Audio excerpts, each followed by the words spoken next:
Away from the glitz and glamour of the motor show, where they show beautiful cars and bikes, there is a serious show, and that goes by the name of components.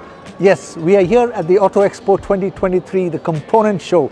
Here the players are many and they're all into making of essential components that go into the eventual making of cars and bikes. Let's quickly take a look around and see what are the products on display and which are the companies that are participating here. We will also be talking to Mr. Vinnie Mehta of ACMA, that is the Automotive Component Manufacturers Association of India. Stay tuned. This is the Motown India show and my name is P Tharyan. These are digital times. Yes. Everything is in the digital world. Yes. And yet we have a show which is there on the ground. Does it still make sense? I think if you were to walk the show, the palpable energy that you see and the enthusiasm of participation and the overwhelming response from both the people displaying and the visitors, I think you will have the question answered. So what's been the response? The response has been phenomenal, to be very honest. I'm very overwhelmed.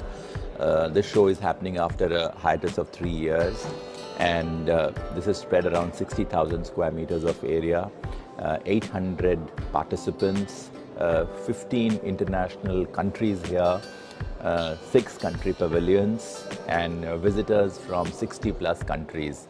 We couldn't have asked for more. The show is happening, as I said, after a hiatus of 3 years, so people were sort of waiting for it to happen. A lot has happened in these 3 years. The earlier show, if you would recall, was really completely, in your parlance, a brick and mortar show. This is transformed into something which is like an EV show. Not just EV show, you know, there's a lot of technological developments that have happened in the last 3 years. The industry is transforming, and I think this show is a testimony to the resilience of our industry. It's a testimony to the fact that we are walking on a technology road to technology excellence, and every single stall that you have has something of a technology to showcase. So I would call this show having transformed from really a component show to a technology show. So very happy, yes. Well, Mr. Mehta, the fact is that, okay, we are living in a very digital world. Yes. And there's something called a metaverse and Yes. platforms where you can Yes. actually virtually get in and Yes. touch and see products. Yes. So when these things are happening, do you think a brick and mortar show still has its own advantages? Well, I think the point is that in those worlds, you know, you got to have your own avatar. Otherwise, how would you say hello and how would I hug you? That matters. See, at the end of the day, we're all human beings, a lot of emotion. And believe you me, the show has been swamped with business visitors, you know. This is a B2B show, yet, you know, the footfalls have been so astounding. Top leadership from every single OEM has been here. Okay, so I think this model will continue. We do not do this show very, very often, right? This happens every alternate year. So this show comes back after, say, a gap of 1 year. That's how the periodicity of the show, and this allows enough time for companies to develop newer products, and in that time frame also, it creates enough, longing to meet the other. So in some sense, I think this model works very well. Whatever are the interim developments happen, that can probably be sort of very well handled digitally or showcased digitally. But I think it's also important to not to lose the fact that we are human beings, that human connect needs to happen. So those digital showcases can always be interspersed with physical meets like these. And I think the roaring response, as I would say, is a testimony to the fact that you cannot circumvent human relationship and the value that a handshake brings to you. So they can definitely coexist. Oh yes, I think I think it'll coexist for us. Yes, definitely. Okay, another very important factor that I personally feel could have been altered a bit is the distancing between the auto show and the auto components. Right. Some like it, some don't like it. Yes. What's your opinion on that? So I'm a firm believer that we are very good at staying separate because we are a B2B show and the vehicle show is a B2C show. I don't want picnic goers into our show. Okay, it's a serious show. And that, see, today children are a key decision maker. So we should welcome children to the B2C show. This is a serious B2B show.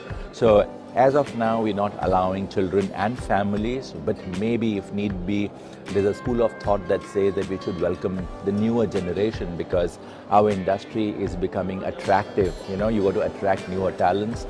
Newer technology is attracting newer talent, so we should seed the kids that, you know, this is an industry for you, can give you a roadmap on your career, catch them young. So maybe we should create an era, something like a robotics, where children can come, spend a day, but not mix it up with the business. That could be like an adjunct pavilion where the children are also given an orientation to the industry, but we would like this format to be there because this is a serious business show and it is a B2B show.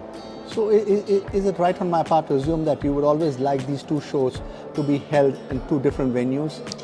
Well, we're not opposed to the two shows being held together, but then there should be some kind of a demarcation that only B2 people who are interested in business find access. Earlier on, everything was so porous and everything was so, you know, intermixed with each other that there was no demarcation between what was a business and what was a consumer. So if we can create that, we can definitely be together. One last question. Looking at the crowds, it's a Sunday today, yes, and I do see a good size, yes, but not the teeming millions or teeming thousands or yes, teeming lakhs, which I used to witness many years yes, ago. Yes. So what does it say? So you're on a wrong day, you're on a rest day. Had you come the last 3 days, you know, you wouldn't have been disappointed if you are. So we had exceptionally good footfalls here, exceptionally good, you know. So we don't have any axe to grind. It's been a very phenomenally successful show. It has probably been the best ever show that we had, and I'm very proud of it. And despite the fact that a few big names have opted out of it. Oh, no. For us, it's like this, that we don't have room to accommodate anybody else. It completely sold out with people waiting. So those who were late in booking or came late, sorry. So you're happy? Can't you see the glee on my face? Congratulations, and I wish you the very best. Thank you, and have a great day.